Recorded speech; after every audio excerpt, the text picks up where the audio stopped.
बार बैठ जाइए। लंबा श्वास भरिए। ओ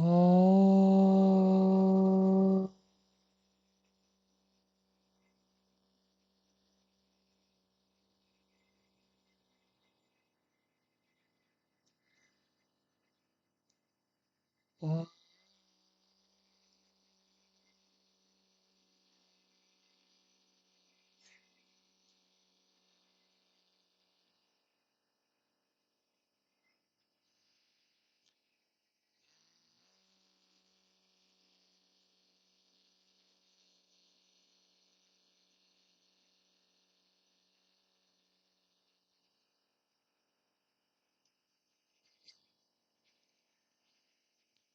शासन आदरणीय आचार्य जी, उपस्थित आर्य विद्वत पुरुष, धर्म प्रेमी सज्जनों, मातृशक्ति, आज प्रातः काल से ही हम सब मिलकर शिवरात्रि, जिसको बोध रात्रि अथवा बोध उत्सव के रूप में पालन कर रहे हैं और बहुत कुछ विचार आप सबको सुनने को मिला है।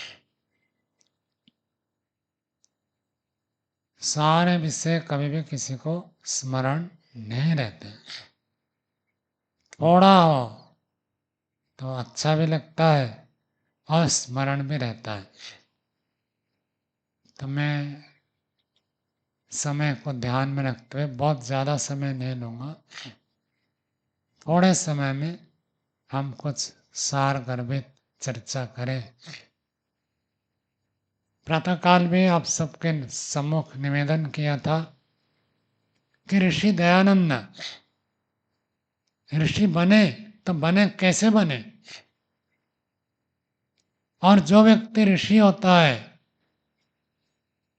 उसके जीवन में कभी भी दुख स्पर्श नहीं करता है। महर्षि दयानंद के अंतिम क्षणों को यदि हम स्मरण करते हैं, पूरे शरीर में फोड़े हो गए थे। एक फोड़ा, एक फुंसी हो जाए तो हमको कितना कष्ट होता, कितनी वेदना होती है। पूरे शरीर में फोड़े हो गए थे, लेकिन वो शांत प्रसन्न थे, जो डॉक्टर भी देखकर आश्चर्य हो जाते थे। ये शक्ति, ये सामर्थ्य, ये आंतरिक सुख आनंद कैसे प्राप्त होता है? उस परमपिता परमात्मा के साथ जिसका संबंध होता है, उसके सारे दुख समाप्त होते हैं। इस बार कुछ लंबा समय यहाँ रहने का अवसर हुआ तो हमने ये विषय रखा था, मनुष्य कैसे सब दुखों से छूटकर नित्य आनंद को प्राप्त कर सकता है। और ऋषि दयानंद जीवन के अंतिम क्षण में भी वेदनामय शरीर के अंदर रहते हुए भी जो परम आनंद की अनुभूति करते थे, उसका प्रारंभ हुआ था शिवरात्रि के दिन। शिवरात्रि तो लाखों ने करोड़ों की संख्या में जनता करती है, लेकिन वो शिवरात्रि किसी किसी के लिए शिवरात्रि बनती है। वो थे मूल शंकर, शिवरात्रि में जो दयानंद बनने के लिए तैयार हो गए। हम वेद के मंत्र में पढ़ते हैं, ओम नमः संभवाय च मयो भवाय च शंकराय च महेश्वराय च नमः शिवाय च। तो शिव शब्द आया, शिवतराय च, शिव शिव शब्द का अर्थ, यहाँ बहुत विद्वान लोग बैठे, सब आप जानते हैं। शिव का अर्थ होता है मंगलमय, मंगल कारक। तो ये जो रात्रि शिवरात्रि, ये शिवरात्रि वास्तव में शिवरात्रि बन जाए, अर्थात जीवन के लिए मंगल कारक हो जाए। तो शिवरात्रि तो सब करते हैं, सबके लिए मंगल कारक नहीं होता है। कितना मंगल होता है हम सब प्रत्यक्ष देखते हैं, लेकिन एक व्यक्ति का तो मंगल हो गया, जिसके लिए आज हम यहाँ बैठे हैं। वो थे महर्षि दयानंद। शिवरात्रि में जागरूक रहे और वो जागरूकता ऐसी जागरूकता बनी, पूरा जीवन भर वो जागरूकता रही और उस जागरूकता ने उन्हीं को मनुष्य से ऋषि बना दिया, महर्षि बना दिया, जीवन मुक्त बना दिया और जीते जी मुक्त हो गए, आनंद से गदगद हो गए। क्यों? केवल जागरूकता। पूज्य आचार्य जी कह रहे थे कि सब लोग सो गए, शिवरात्रि हो कोई भी रात्रि हो, दिन भर आप परिश्रम करते हैं, रात को तो नींद आएगी। और ये नींद कोई बड़ी नींद नहीं है, रात को तो नींद आना स्वाभाविक है। रात को शिव जी के मंदिर में सब सो गए थे, जगा था तो एक दयानंद मूल शंकर के रूप में जगा था, यानी वो नींद उस जागरण की बात में नहीं करता। हम दिन में भी बैठे हुए, अभी बैठे प्रवचन सुन रहे, सुनते हुए भी सब लोग हम जागे हुए हैं। ये कोई आंख खुली है, कान खुले हैं, विचार सुन रहे, देख रहे, इसको मैं जागरण नहीं कहता हूं। जागरण का अर्थ होता है आत्मा के प्रति जागरूकता बन जाए। मैं एक आत्मा हूं, ये शरीर मेरी गाड़ी है और इस गाड़ी में बैठकर यात्रा के लिए मुझे परमात्मा ने जन्म दिया है और यात्रा तो चल रही है। कोई 50 के, कोई 60 के, कोई 70 के, कोई कितनी अवस्था में पहुंचे हैं, लेकिन ये यात्रा तो आरंभ हो गई है, चल रही है। किस यात्रा में हम कहाँ पहुंचेंगे? क्या वो लक्ष्य के प्रति हम जागरूक है? कहाँ जाना है? कुछ नहीं करेंगे तो एक दिन मृत्यु होगी। आचार्य जी बता रहे थे, घर में बैठे बैठे शरीर समाप्त हो गया, शरीर जीर्ण शीर्ण हो जाता है, चींटियां मांस खा जाती है, हड्डी बच जाती है, ना भी जलाए तो भी शरीर नष्ट हो जाता, शरीर रहता नहीं है। जीवन तो समाप्त होगा, लेकिन समाप्त होने से पहले ये जीवन जिस प्रयोजन के लिए मिला है, उस प्रयोजन को मैं प्राप्त कर लूंगा, ये यदि हमारे अंदर विचार है, ये जागरूकता है। और जिसके अंदर ये जागरूकता है वो व्यक्ति जीवन में सफल हो जाता है। और इस जागरूकता को जो व्यक्ति नहीं धारण करता है, मनुष्य जीवन पाते हुए भी पशु पक्षी के तुल्य जीवन समाप्त हो जाता है। और एक बार मनुष्य जीवन समाप्त हो गया, दोबारा मनुष्य जन्म किसी किसी को मिलता है, सबको नहीं मिलता है। लाखों योनियां पड़ी है, उस योनियों में चक्र काटते। तो ऋषि दयानंद जागे और हजारों वर्षों से सुप्त इस मानव जाति को जगाए कि जागो, जीवन के बारे में जागो। और जीवन के बारे में जो जाग गया वो वास्तव में शिवरात्रि में शिव को प्राप्त करने में समर्थ हो जाता है। आप कहेंगे हम सब तो जागे हुए, हम क्या सो रहे हैं क्या? ये जागरूकता कोई जागरूकता नहीं है। आचार्य जी जो बता रहे थे, गीता के श्लोक का उदाहरण देकर बता रहे थे, योगी जिस व्यक्ति, जिस वस्तु, जिस स्थिति के प्रति लोग जागते हैं अर्थात आकृष्ट होते हैं, योगी उस समय नींद ले लेता। और लोग जिस समय जागते हैं, जिसके प्रति आकर्षित होते हैं, उसको तो वो उपेक्षा कर देता है। इन लोग जिसकी उपेक्षा करते हैं उसके प्रति वो जागरूक रहता है। स्वामी दयानंद जी को हम त्यागी तपस्वी कहते हैं। तो स्वामी दयानंद जी ज्यादा त्यागी है या आप ज्यादा त्यागी है? कौन है? स्वस्तिक जी। स्वामी दयानंद जी ज्यादा त्यागी है। स्वामी दयानंद जी ने क्या छोड़ा था जिसके लिए आप उनको त्यागी कहते? वेद प्रकाश जी चले गए क्या? चलो बताओ क्या छोड़ा था आपने इसलिए उनको त्यागी कहा? केवल सुनते हैं ना व्यक्ति, जागरूकता कम होती तो पूछ लेते हैं तो व्यक्ति जागरूक हो जाता है। तो इसलिए तो मैं प्रवचन में ही बीच बीच में पूछ लेता हूँ। आप लोग बड़े हैं तो कभी कष्ट अनुभव करेंगे, इसलिए नहीं पूछता हूँ। मैंने ब्रह्मचारियों को जब पढ़ाता हूँ, उपदेश देता हूँ, हर समय कुछ ना कुछ पूछता रहता, पूछने से जागरूक रहते। तो आप ये तो कहेंगे, जैसे हम सुनते हैं स्वामी दयानंद जी के पिताजी बड़े जमींदार थे, इतनी बड़ी संपत्ति के मालिक थे, उनको छोड़ दिया, माँ को छोड़ा, पिता को छोड़ा, भाई बहन संपत्ति सब कुछ छोड़ दिया। यही तो आप कहेंगे त्याग किया, और क्या त्याग किया? नहीं तो जो बड़ा पद मिल रहा था उसको त्याग कर दिया, यही त्याग कर दिया। अर्थात स्वामी दयानंद ने जो त्याग किया, सब भौतिक पदार्थों को त्याग किया, यही तो आप कहेंगे। लेकिन आप लोग ने तो ईश्वर को त्याग कर दिया, यानी ईश्वर के प्रति कितना जागरूक है और भौतिक पदार्थ के प्रति कितना जागरूक है।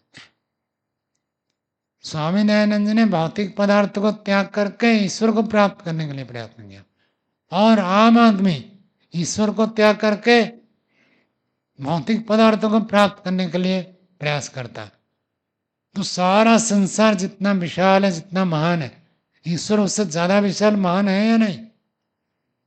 तो जो ईश्वर को छोड़ देता है वो बड़ा त्यागी है, या जो संसार को छोड़ देता है वो बड़ा त्यागी है? कौन? हाँ, ऊंचा बोलो, कोई डरने की बात नहीं है हमारे घर संसार का। ईश्वर को व्यक्ति त्याग कर देता है, किसके लिए? पुत्र के लिए, पत्नी के लिए, पति के लिए, परिवार के लिए, धन के लिए, संपत्ति के लिए, सुख के लिए, सुविधा के लिए, साधन के लिए त्याग कर देता है। इसी का नाम बेहोशी है, इसका नाम निद्रा है। भर्तृहरि जी कहते, पीत्वा मोह महिम प्रमाद मदिरा उन्मत्त भूतम जगत। मानो ये सारा संसार नशा पीकर उन्मत्त होकर, उन्मत्त का अर्थ होता पागल, पागल बन रहा है किसके पीछे? जहां सुख नहीं है उसके पीछे पागल हो रहा है, और जो सुख का भंडार, सुख का स्रोत, सुख का समुद्र, उसको त्याग कर रहा है। पागल व्यक्ति तो ऐसे करता है, जो लाभदायक है उसको हानिकारक समझता है, जो हानिकारक उसको लाभदायक समझता है। यही निद्रा है, और इस निद्रा को यदि आप छोड़ देंगे, जाग जाएंगे। ऋषि दयानंद के बारे में आचार्य आनंद पुरुषार्थी जी ने बहुत बताया। सुबह हमने भी कुछ आपके सम्मुख निवेदन किया था। जागरूकता, यदि ऋषि दयानंद के जीवन में किसी एक बात को हम देखें जिसके लिए वो मूल संकर्ष दयानंद बन गए, तो एक ही बात है, आर्य समाज का नियम है, सत्य को ग्रहण करने में, असत्य को छोड़ने में सर्वदा उद्यत रहना चाहिए। जो व्यक्ति सत्य को ग्रहण करने के लिए, असत्य को छोड़ने के लिए सर्वदा उद्यत होता है, उसका जीवन मनुष्य से देवत्व, देवत्व से ऋषित्व, ऋषित्व से जीवन मुक्त होकर वो मुक्ति को प्राप्त कर लेता है। और जो व्यक्ति सत्य को जानते हुए ग्रहण नहीं करता है, असत्य को जानते छोड़ता नहीं है, वो जीवन में उन्नति को प्राप्त नहीं करता है। आज हम सब जितने भी है आर्य समाज में बैठे हैं, आज हम जिस उन्नति शिखर तक हम पहुंचे, उसका यदि कारण देखेंगे, एकमात्र कारण मिलेगा, जितना जितना हमने सत्य को ग्रहण किया उतना ही हम उन्नति को प्राप्त किए। और जो व्यक्ति जितना अधिक सत्य को ग्रहण करता है उतनी उन्नति होती है। और जो व्यक्ति परम सत्य को ग्रहण करता है, परम सत्य को लक्ष्य करता है, परम सत्य के अपने जीवन का प्रयोजन बनाता है, वो जीवन में पूर्ण सफल हो जाता है। बचपन में खेल कूद के लिए रुचि होती है, लेकिन वो सत्य नहीं है।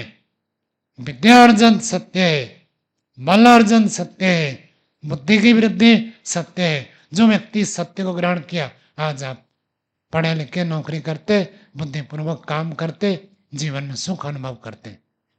यदि उस सत्य को छोड़ देते हैं बाल्यकाल में, आज आप असत्य से भटकते हैं, दुखी होते हैं। एक ही नियम है, सत्य को जानना, और जैसे पता चला ये सत्य है उसको ग्रहण करना है। और असत्य को छोड़ना है। आप कहेंगे हम कोई असत्य आचरण करते हैं क्या? देखो, आप मांसाहार नहीं करते, चोरी नहीं करते, व्यभिचार नहीं करते, नशा नहीं करते, किसी के प्रति अन्याय नहीं करते, धोखाधड़ी बेईमान कुछ नहीं करते। आर्य पुरुष से हमसे कोई अच्छा है क्या? नहीं। इतने जितना करते हो उतने के लिए प्रशंसनीय है। आचार्य आनंद पुरुषार्थी जी प्राय करके 200 बताते दूसरों के, लेकिन उनको ये आर्य समाज बड़ा पसंद आया। सामान्य रूप से वो लोगों के दोष बताते और आर्य समाज में कमियों को बताते, लेकिन यहाँ आकर बड़े प्रसन्न हुए, खुश हुए। इस दृष्टि से आप लोग तो प्रशंसनीय है। और मैं व्यक्तिगत भी एक एक व्यक्ति को, अनेकों को जानता हूं। तो आप लोगों में जो अच्छे गुण हैं, वो भारत वर्ष में ऐसे व्यक्ति मिलना बहुत दुर्लभ है, इसमें कोई संदेह नहीं है। लेकिन इतने मात्र से संतोष नहीं करना है। इतनी जागरूकता आपके अंदर है आर्य समाज के प्रति, वैदिक धर्म के प्रति, स्वामी दयानंद जी के प्रति, ये जो श्रद्धा है, निष्ठा है, ये निश्चित रूप से प्रशंसनीय है। लेकिन ये अंतिम नहीं है। इतने से जीवन की पूर्ण सफलता हो जाएगी? नहीं। तो फिर क्या बाकी रहेगा? पूर्ण सत्य को जानना। आप में से यदि किसी के अंदर ऐसी इच्छा है कि मैं तो ऋषि दयानंद जैसे बनूंगा, वो व्यक्ति वास्तव में सत्य को जानता है। और यदि आप जैसे पत्नी है, जैसे पति है, जैसे पुत्र है, जैसे परिवार है, जो धन है, उसी को ही आप सुखदायी मानते हैं। और स्वामी दयानंद जी आपसे अधिक सुखी थे, शब्द से स्वीकार करते, लेकिन बनने की इच्छा नहीं है, इसका मतलब अभी सत्य नहीं है। मेरी बात समझ में आ रही है? नहीं। यदि हम जिस स्थिति में इसी में संतुष्ट रहते हैं, इसी में खुश हो जाते हैं और आगे इससे बड़ा लक्ष्य बना नहीं पा रहे, तो इसका मतलब अभी सत्य को समझा नहीं। पूज्य आचार्य ज्ञानेश्वर जी कहा करते थे, ये आचार्य जी भी उनके सानिध्य में रहे, वो तो साथ में रहे ही, कहा करते थे गृहस्थ में आप है, यज्ञ भी करते, दान करते, परोपकार करते, स्वाध्याय करते, रोज संध्या करते, ये बहुत अच्छा है।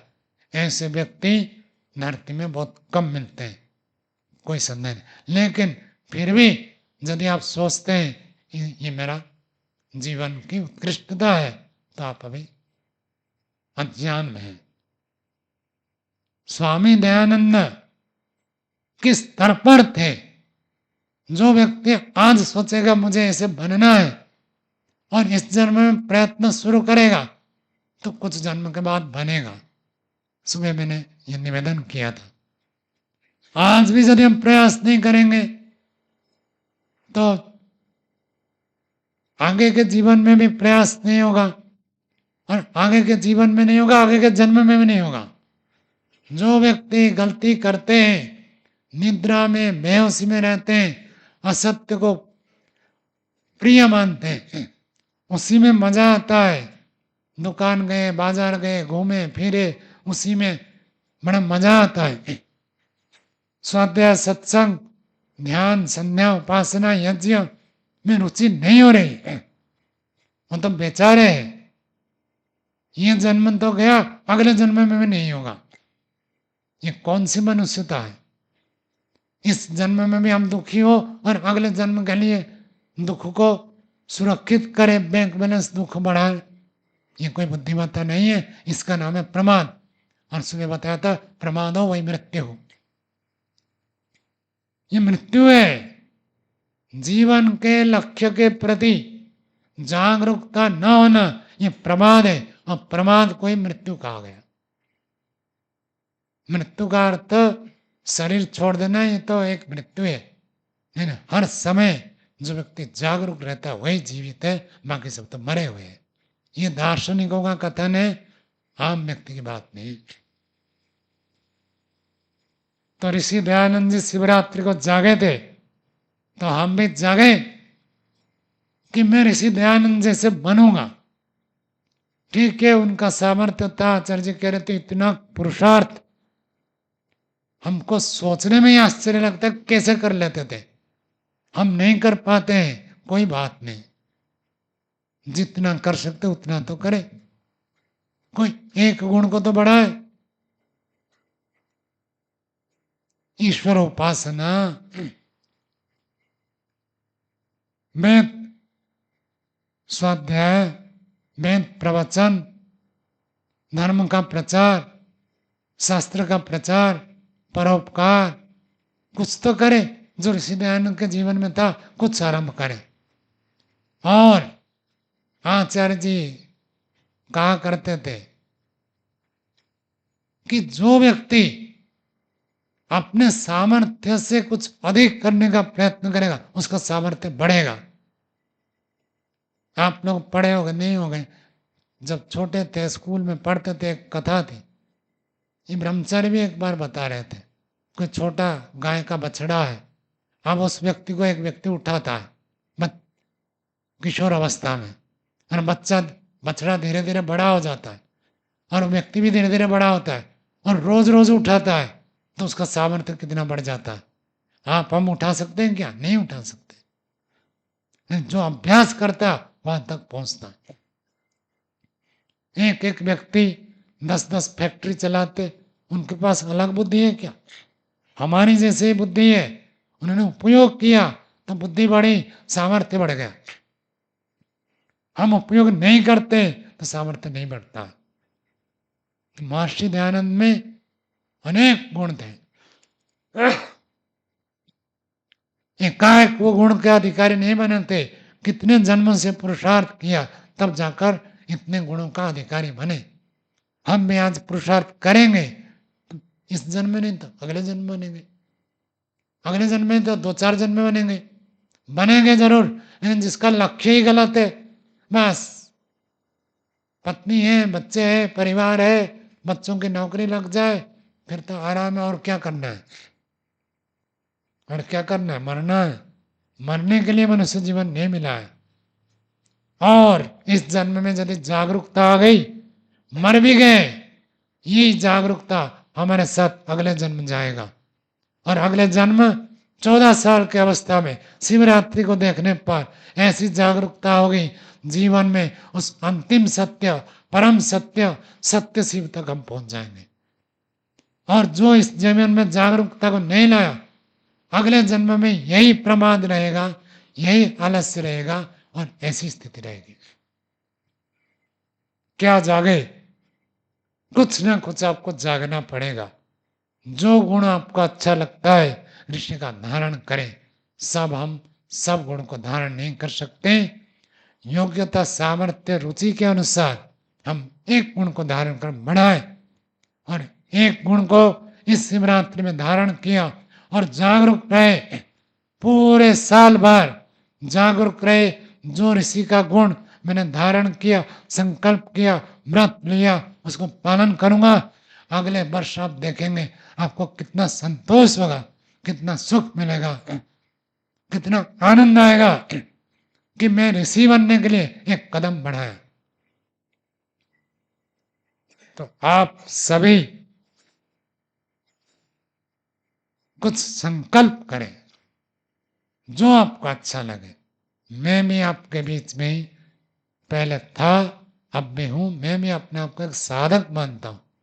स्वामी दयानंद तो सिद्ध पुरुष थे, मैं सिद्ध नहीं हूं, मैं भी एक साधक हूं। मैं भी उसी साधना के मार्ग पर चल रहा हूं। हम सब महर्षि दयानंद के कुछ गुणों का हम गान करेंगे।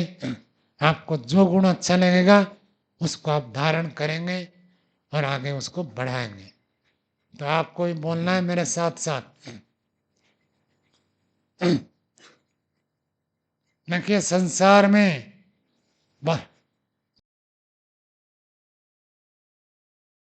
ने अपने समय और सामर्थ्य के अनुसार संसार का उपकार किया है।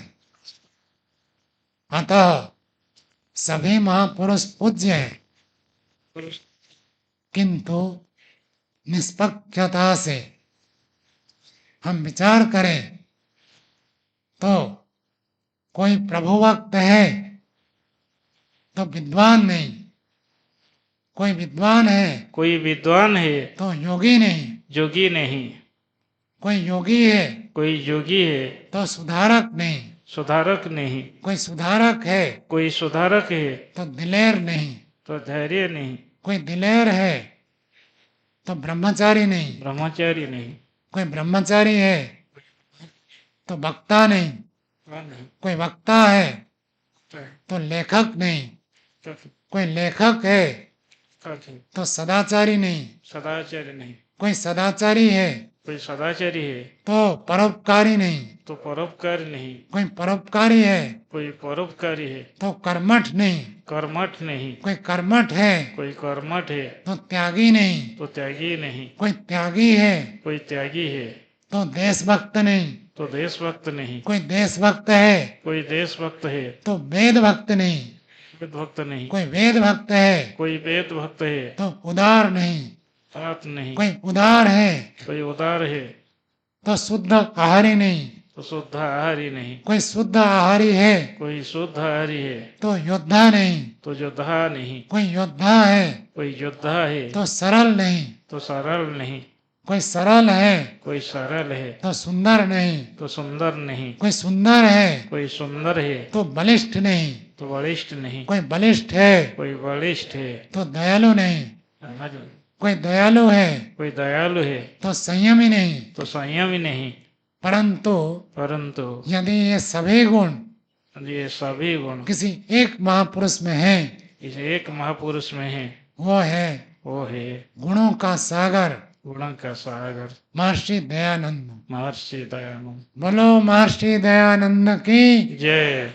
महर्षि दयानंद की जय। तो बहुत सारे गुणों का पाठ मैंने किया, तो आपको कोई ना कोई एक गुण अच्छा लगना चाहिए, और यदि एक भी गुण आपको अच्छा नहीं लगा तब तो मतलब आप जागरूक नहीं है।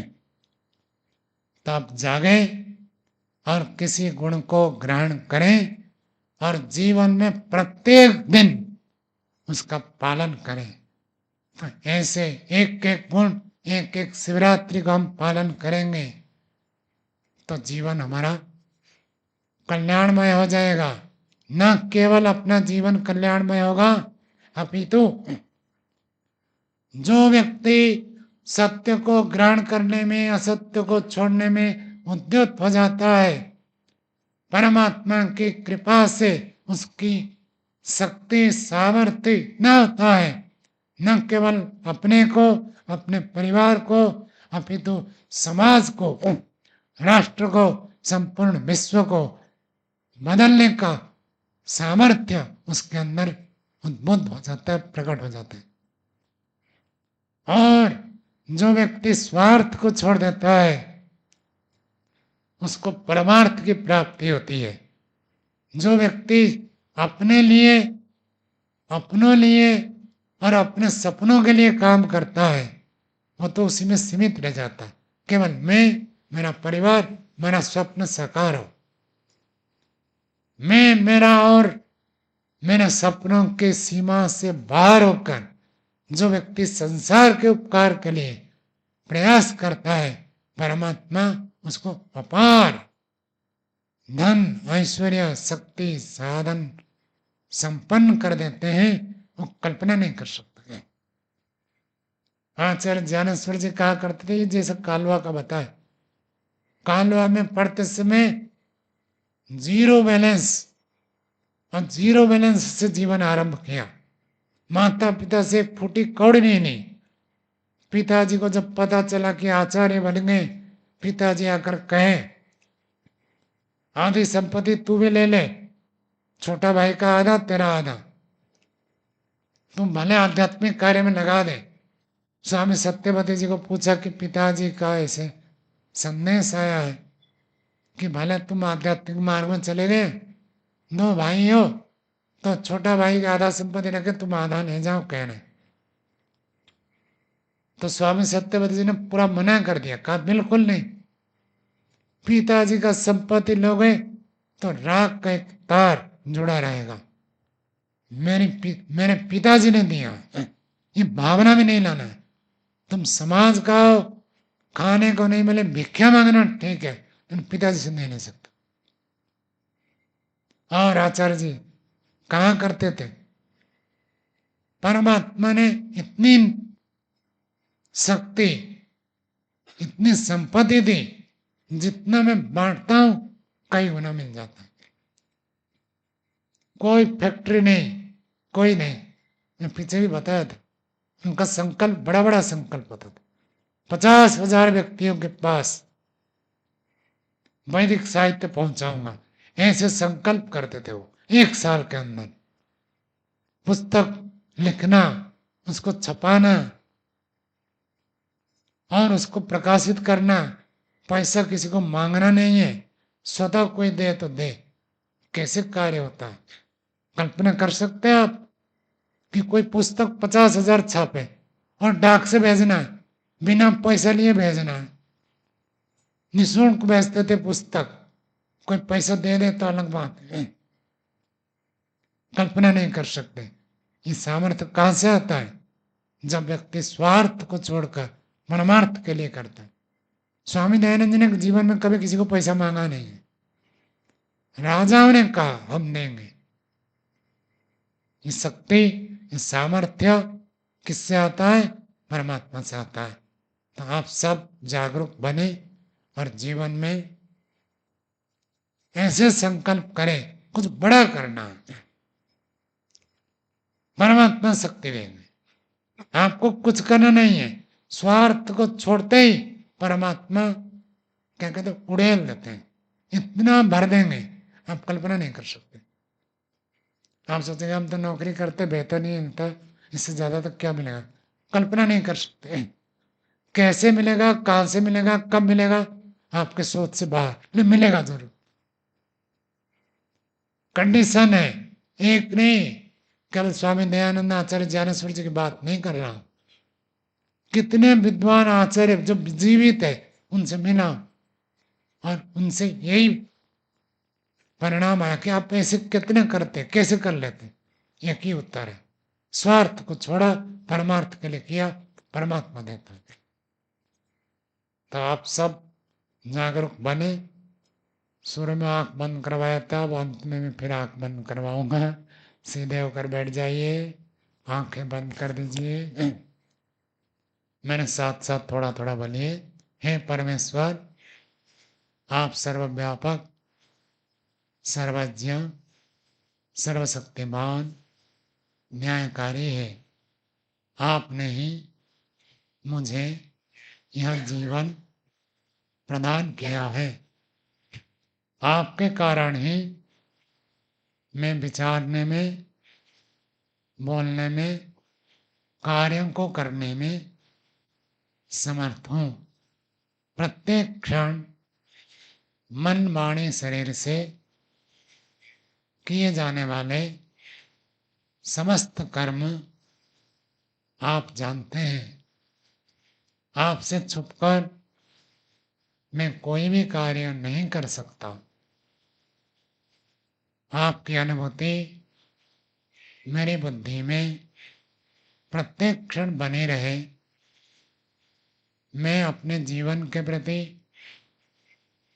जागरूक बनूं, समाज के प्रति जागरूक बनूं, वैदिक धर्म के प्रति जागरूक बनूं। मुझे आप शक्ति, सामर्थ्य, बुद्धि प्रदान कीजिए। मैं अपने जीवन को श्रेष्ठ बनाते हुए समाज में अन्यों को भी श्रेष्ठ बनाने में समर्थ हो सकूं, ऐसी कृपा कीजिए, ऐसी कृपा कीजिए। सबका बहुत बहुत धन्यवाद। ओम।